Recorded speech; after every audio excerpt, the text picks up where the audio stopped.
এখন গ্রামে গ্রামে ছড়িয়ে পড়তেছে কবিরাজি, তান্ত্রিক, কবিরাজ, বান মারা, টোনা, এগুলা।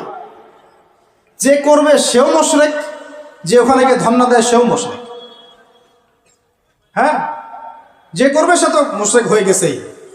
আর যে গিয়ে ধন্না দিচ্ছে যে আপনি আমাকে এগুলা থেকে বাঁচান, এবং সে জিনের সাহায্য নিয়ে বিভিন্নভাবে এই কাজগুলো করে দিচ্ছে, ইমান কেটে গেল। কি করতে পারবেন? কোরআন এবং হাদিস থেকে চিকিৎসা করতে পারবেন। বরং কোরআন সুন্নাহ দিয়ে আল্লাহর কাছে এমন চিকিৎসা নেওয়া যায়, যেই চিকিৎসা ও তো অতিক্রম করতে পারবেই না, বরং করতে গেলে ও নিজে ধ্বংস হয়ে যাবে। কোরআনের উপর যেতে পারবে? এগুলো দিন দিন বাড়তেছে। আমি আপনাদেরকে কিছু চিকিৎসা বলে দিই, এগুলো আমল করেন, ইনশাআল্লাহ আল্লাহ পাক আপনাদেরকে হেফাজত করবেন ইনশাআল্লাহ। 1 নাম্বার তো নামাজ তো অবশ্যই পড়বেন, পবিত্র থাকবেন ওযু অবস্থায়। 3 নাম্বার আয়াতুল কুরসি পড়বেন। আয়াতুল কুরসি কোন সূরা?